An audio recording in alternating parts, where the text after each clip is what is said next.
It's time for the Brouhaha Sports Show. Brouhaha Sports with award-winning sports writer Dale McKee and co-host Marshall Wood.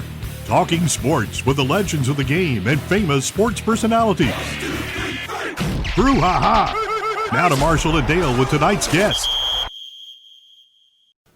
Good evening, everyone, and welcome to tonight's episode of the Brouhaha.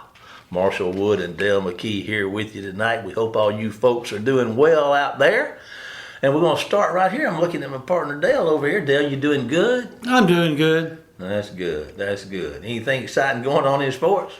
Just the Olympics. Man, that's been a lot of fun. It has. I've watched a considerable amount of the Olympics. Really? Yeah, I have. Yeah. I have. Okay.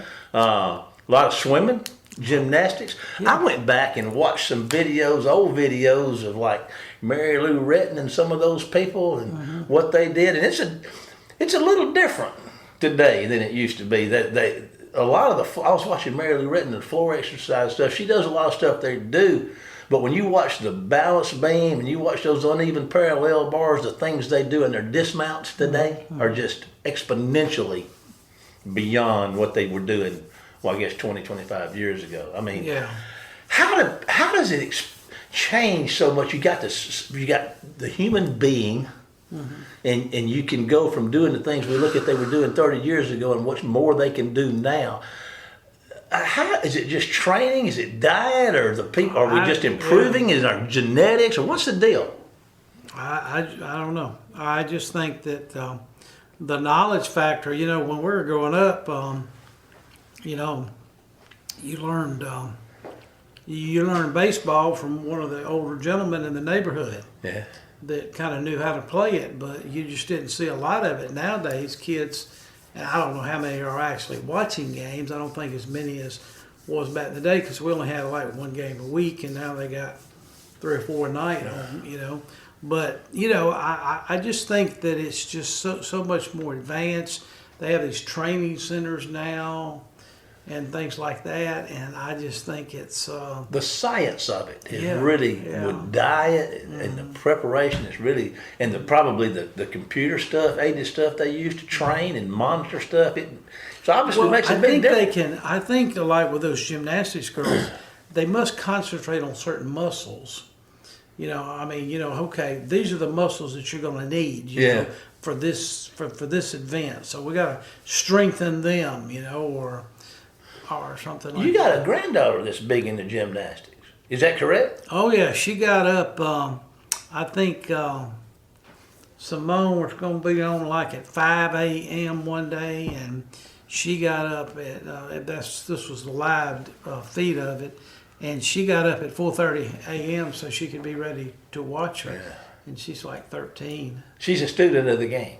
Yeah. And she's real good at it, too. Yeah, well, she wants to, she's a fan, just like, we would be for the certain sports, Yeah. You've traveled a long way to watch her perform, haven't you? My granddaughter? Yeah. Yes, I have. Yeah. So I dig that. But she's exposed where she grows up. I just want people to know this. That's a big thing out there, gymnastics. Yeah. A lot of girls around here go to gymnastics for cheer. For cheer, but out there they do it for gymnastics. Yeah. They do it for college scholarships, things of that nature. But it's. I do know that she gets more exposures because the NCAA has had their last 2 or 3 championships right there in Fort Worth, not an hour from her house, and she goes down there. And this past year, when they had the Olympic pre-trials there before they went to Minnesota, they had them in Fort Worth, and she had already been to the team competition for the NCAA in April. She went back to those. I assume it was probably in June, end of June, and she sat one row behind Simone's mom and dad, and she couldn't talk to them because there was so much security around them. They just had security everywhere around her parents. You would think that let a sweet little 13-year-old girl go up and talk to him, wouldn't you? Yeah. What a bunch of jerks. Yeah, well, things have changed. Back in the day, you go up and ask an athlete for his autograph. It was pretty easy to get. Yeah. Nowadays, I know that, and I'm not faulting the athletes themselves, but I went to the Mississippi Sports Hall of Fame inductions this past weekend in Jackson, and Eli Manning was one of the participants. He was being inducted. Well, he could not sign autographs because of his contract through his agent with a autograph company. And they pay him to go to these different places. So, and the agent even called Mississippi Sports Hall of Fame and told him, said, you can take as many pictures as you want with him, you just cannot ask for his autograph. Now, did somebody slip away with the autograph? I don't know. That would be. Let me ask you one. Did you slip away with an autograph? No, I didn't. I didn't. I see you grinning. You grinning, folks. I didn't ask. Are you grinning? All righty. Those days are kind of past. For okay. Do stop telling me that the thrill is gone, Dale. Please tell me that the thrill hadn't Well, gone. I remember when I went down there when he was in high school to the Manning passing camp, and he was 2 years older than my son, and they were in the same little group, So I just remember him as a high school kid. But, Little Eli. Yeah, but I just didn't know he was so small in the legs. Yeah. Burly. He's a big, tall guy. He's like 6'4" or 5. He's got to be. And the thing about it is, he was in town Friday night, and then we have an event on Saturday night, and he goes to it, and then Sunday afternoon at about 12 o'clock our time, he's throwing out the first pitch in Yankee Stadium because they got bobblehead day for Eli Manning. So he had a busy schedule. Bobblehead. If I ever got an award, it'd probably be a bobblehead award. Yeah, but anyway. bobblehead day. Let me ask you this. Yeah. We're moving along in time. Who we got for our guest tonight?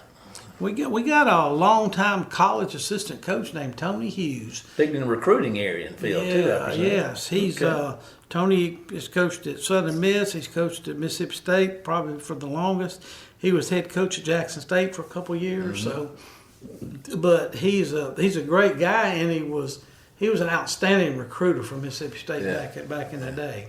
He probably brought more kids to Mississippi State, quality athletes than anybody, because he's such a he's just a good guy, and I think you would trust him if he came into your home trying to recruit your son. You trust him with your kid? Yeah. All right. Well, that's exciting. I've heard a lot about him through the years. I've never met him personally, but let's take a break here from our sponsor, and Dale and I'll be back with Tony Hughes right after this break. Phillips Building Supply in Laurel, your hometown building supply store since 1954. We are locally owned and pride ourselves on helping our customers find exactly what they need. From foundations to roofs to doors and windows, Phillips has it. For tools, hardware, lumber, and plywood, visit Phillips Building Supply. Welcome to the show, Coach Hughes. How you doing, Coach? I'm doing fantastic. How about you? We really can't complain. I just know it's really hot these days in Mississippi, and of course, all the helmets are out, and all the teams, the colleges, the high schools, everybody seems to be out. I really sympathize with these boys in this heat. How did you guys used to handle heat back in the day? Well, when you're young and you're starting out, you're energetic and you can't wait to get out there. And in August, it's football time, and as you get older, you have to be in some type of condition. Maybe not the condition that the players are in, but you have to be in some form of condition to be able to run around and be functional while you're out there coaching. Okay, now when you where did you start your journey as far as football? You played, high school. Just tell us about your high school, your college days, and then we'll get into your coaching. But tell us a little bit about your background as far as your playing days and where you grew up. Yes, I grew up in Forest, Mississippi. Along Scott County there, and I played football and ran track at Forest High School, Coach Gary Risher, and then when I graduated from high school, I attended a small college up in Virginia called St. Paul's College. that no longer exists, is shut down now. And then I went to transfer to University of Southern Mississippi, and I played football there for Coach Bobby Collins. I was a walk-on there for him. And then from that point, went in the United States Marine Corps. And once I got out of the Marine Corps, I knew that coaching was my passion. And from a spiritual standpoint, that's what I wanted to do with my life. And so I started out at Philadelphia High School, Philadelphia, Mississippi. From there to South Natchez High School. From there to Hattiesburg High School. From there to Livingston University, which is West Alabama now. From West Alabama to Hines Community College for 10 years. And Louisiana Tech. From Louisiana Tech to Ole Miss for 3. From Ole Miss to Southern Miss. And Southern Miss to Mississippi State. 3 years Jackson State as head football coach, and then back to Mississippi State for the past 5 years. And so through 40 years of coaching, has been quite a journey for me. Wow, Coach, that's a long time doing anything. I'm telling you. I wanted to ask you to go back and look at your life as you've come up, and you were a young man getting started. You were playing, you were making your way, you got schooled, and you got into the profession. Who are some of the people along the way that really had a big impact on your life and encouraged you and helped you in understanding the different things that you've had to deal with through your playing, your stint in the Marines, and at the university levels? Well, first of all, coaching was a passion and a calling, and the good Lord opened the door for opportunity. So, first of all, being guided by God and my Lord and Savior Jesus Christ was my inspiration that told me to become a coach and a teacher, and opened up every door of opportunity for me. And those doors of opportunity, I was trained by my high school coaches, Coach Risher and Coach James Clark there in Forest, Mississippi. It's a very unique story of Forest. The Forest Bearcats have a lot of tradition and won a lot of games. Those two men were very instrumental in my life and my journey. And then, of course, I have to say Coach Jim Carmody at University of Southern Mississippi and Coach Bill Clay took me under their wing, and they always granted me an opportunity to coach and to work in the profession, and I owe those two men a great deal of respect and gratitude for believing in me and giving me that opportunity. And then so many great head coaches I worked under, Coach Willie Coates at Hattiesburg High School, who went on to coach at Pearl River and East Central Community College. Just along the way, Coach Gene Murphy at Hines Community College is a Hall of Famer, yes, one of the top junior college coaches in the country.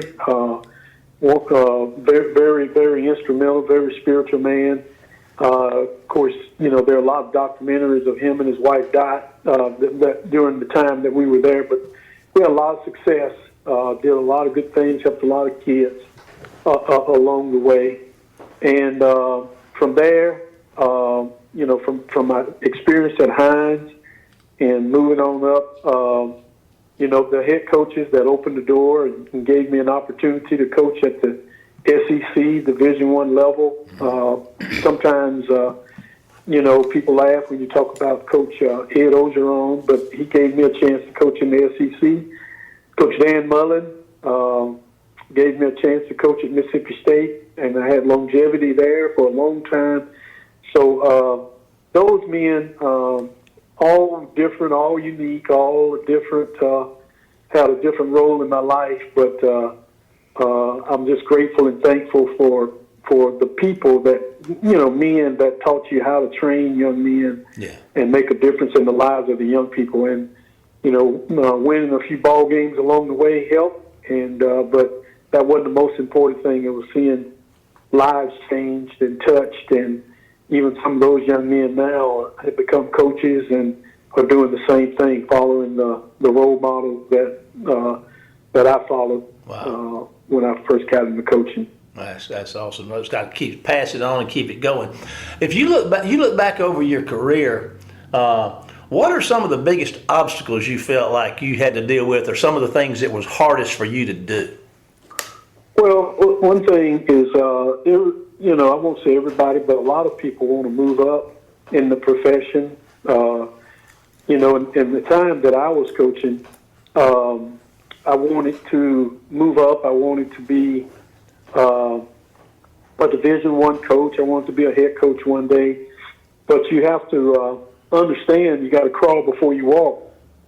And then with that being said, there are a lot of menial tasks that you do at small high schools and on the high school level, junior college level, that you don't have to do at a SEC school. Cut the grass, line the field off, work in the concession stand, bus duty, hall duty, cafeteria duty, teach 4 or 5 classes.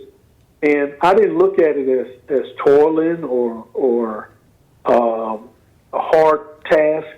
I looked at it as I have a privilege and an honor to come to work every day and to coach and to touch the lives of young people. And it wasn't the money, it wasn't the fame. It was just doing. An old coach shared with me years ago. He said, "Don't worry about moving up the ladder. Don't worry about becoming a great coach or famous coach." He said, "Just do a good job where you are and leave the place better than that. When you leave it better than the way that you found it. If there was a piece of paper on the floor and somebody else walked over, you pick it up and put it in the garbage can. You just made that place better." Amen. And teach those young people that. And so through the journey, I came up through small high school, big high school, junior college, Division II, small Division I, Louisiana Tech, to SEC, head coach at Jackson State and Mississippi State. I want to ask you this. You've been in this recruiting thing, and you've done a lot of different things. And there's been a lot of changes through the years, and one I'm sure that's kind of on everybody's lips still is the NIL. How have you seen recruiting change through the years, and how big a deal are those changes that folks that have done what you do have to deal with? Has that been a big problem, you think? Well, I think I think in sports in general, there's change change is going to come. How people perceive things, and so. But to answer your question, yes. Recruiting once was based off relationships. Who do you know? Build a relationship with the most important person in a recruit's home, whether it be a mom, a dad, an uncle, cousin, a coach, whoever it may be. And you find that person, and you just let them know if their young man, their most prized possession in their whole life, decides to come to school where you are, then you'll be the same role model for that young man as they were. And they can go to sleep at night not worrying about somebody caring about him or somebody's taking care of him.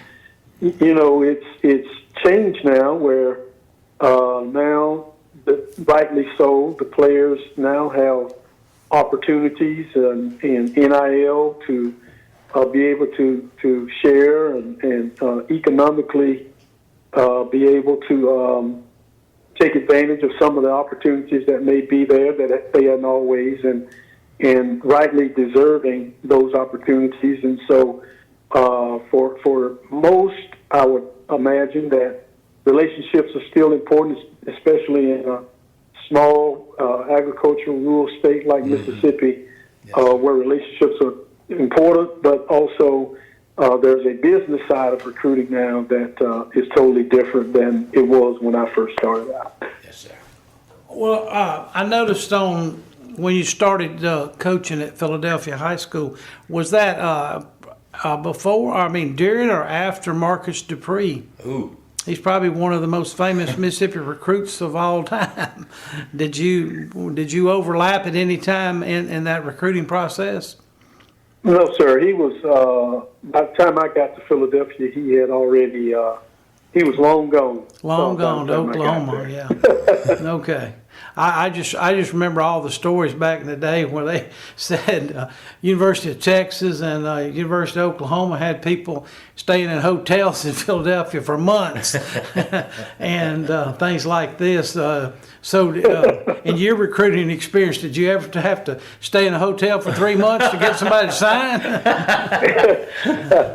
No, sir.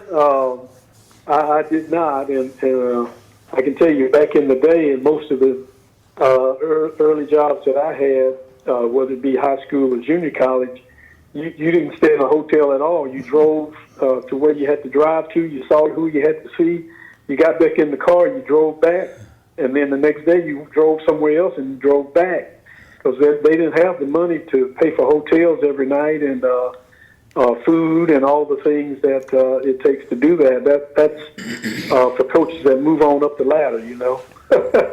Yeah, I've talked to people that were like graduate assistants before and things. I'm sure each college does it different, but I really didn't know this, but like say if a Southern Mississippi football team went on the road, when they would get to the site of the game on Friday night or Friday or something like that, they'd maybe have a kind of a run through at the stadium, maybe something like that. But that night, they have all the film sessions. Well, the regular assistant coaches would go out in that area and maybe recruit the area, and the GAs were in the building like that with the players and maybe the head coach and maybe a couple other coaches. But a lot of those assistant coaches, they had a lot of nights like that. I remember, and now you were at Hines during one of the heydays of Hines Junior College football, weren't you? Weren't there some fantastic teams back in those days, and seemed like great players? Like was it Leon Lett up there maybe, or somebody like that about that time? Yeah. Oh, yes. I was at Hines from 1993, 1992 to 2003. And during that time, we won 4 straight state championships and went to several bowl games. And we played for the championship 5 years out of 6. And we won it 4 in a row, lost it once, and then came back and won it. So there was 5 state championships in a 10-year period. Wow. And we had some great players. We had Michael Myers played over at the University of Alabama. I guess he's one that, in this area of the country, people remember. And we had several, go on and play in the NFL for a long time. But yes, that was a tremendous run that we had. We had there were a lot of great teams in the Mississippi JUCOs at the time, and that we played. It was you had not only Hines, but you had Jones under Coach Barker Dykes. You had Northwest Mississippi under Bobby Franklin, and Mississippi Delta under Wookie Gray, and you had Coach Good, Tom Good at East Mississippi. So every week it was, they used to call it the baby SEC because you had to play every night in that league and at the time that I was in. Yeah, they've kind of changed those junior college rules, and just ask your opinion on it. Nowadays it's kind of, they can go anywhere they want to in the state and sign players. Back when you were up there, y'all probably had a designated area except for maybe some out-of-state players or maybe some kids that were leased. You think that's the best way to do it in junior colleges now, is just let them go sign anybody that they can from anywhere in the state? Well, it was one of the things that I think it has helped a lot of kids that normally wouldn't have gotten recruited in their home district area when it was not allowed for them to leave their district and go to another area to play. Of course, it shifted the whole thing. But once it became open, to go in and everywhere, and it has helped some junior colleges and probably hurt some others, that we're able to keep all their players in place. But I think overall, it's good for the competitive nature of the junior colleges, and also for the young coaches that come into the coaching arena, have to learn how to get on the road and recruit and go to different areas of the state and find kids and bring kids back and do different things like that. So, but I think it's helped a lot of kids, and I think it's helped a lot of the junior colleges, and it has hurt some because some of them that may have had good players they want to hold on to have lost some. So, Coach, this is Marshall. I kind of warned you in some of our pre-game,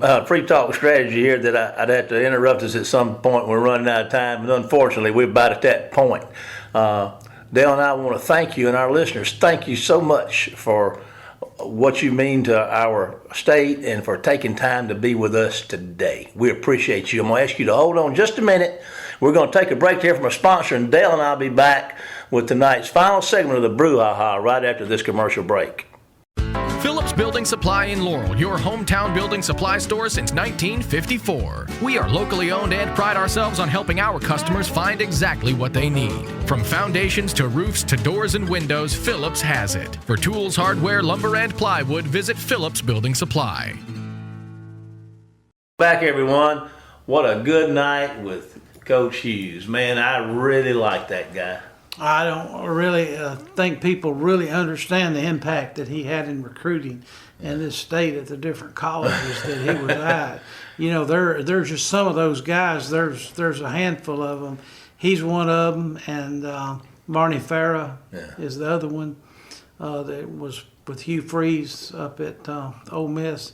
Those guys could bring them in. When they went fishing. They caught fish. Mm-hmm. They caught fish. Well, I tell you what, fish are fun to catch. And I tell you what, it looks like Ole Miss might have kind of caught one in the Flutie effect. You know what the Flutie effect, don't you? The Flutie effect. The Flutie effect. You know what that is? I'm not sure. You ever heard of Doug Flutie? I have. Well, listen, the Flutie effect started with him. And 1984 against the University of Miami, Doug Flutie, the quarterback, threw a last-second Hail Mary. I remember that play. 48 yards. That was miraculously called for the game-winning touchdown, a climactic capper on one of the most exciting football games ever. That play put Boston College on the map for college aspirants, and in 2 years, applications shot up 30%. That's the Flutie effect. We can look at this a little bit, and we can come down here to some of these it's a Georgetown University application multiplied 45% between 93 and 86 following a surge of basketball success, and this typically ties only to football and basketball. Mm-hmm. There's another one over here I want to share with you. George Gonzaga. You ever heard of Gonzaga, the basketball team? I have. They started winning. Zaga exploded on the national scene during 1999 NCAA tournament. And since that time, they've been winning a lot. Mm-hmm. Enrollment's grown 86.4%. Undergraduate applications have quadrupled from 1841 to 7,342. Freshman enrollment has spiked from 569 to 1280. That's a 124.9% increase. Faculty roster has grown 55%. It goes on and on. Overall budget quadrupled from 72.7 to 283 million, and it goes on and on. And it's all because of winning basketball games or football games. Ole Miss, their freshman class they just signed or registering up there is the largest in the history of Ole Miss. And it comes after 2 record-setting seasons for the Rebels. The freshman class this year is 16.9% bigger than it's ever been at the University of Mississippi. The Flutie effect is real. Well, they had an Eli effect back in the early 2000s where the realtors just saw a boom in people wanting to buy condos. Especially people your age, your retirement age, things of that nature. Yeah, I wonder what the Nick Saban effect was in Tuscaloosa. Well, because that looks like a whole different area now. It all falls under Doug Flutie, and they've addressed it in Alabama. And I did an article. Wrote a little deal on that about 4 years ago and I don't have that with me, about how much money the football program in Alabama gives to education. And it's tens of millions, but it all comes under the Flutie effect. Nick didn't create this, Doug Flutie did. But anyway, we'd like to thank our sponsors and our people that's listening. We'd like to thank Dale. We'd like to thank Tony Hughes. We'd like to thank everybody for being part of the Brouhaha tonight. Remember that you can follow us on Facebook at the Brouhaha. We have all of our shows cataloged for you on our YouTube channel that you can listen to on demand, and that's at the Brouhaha.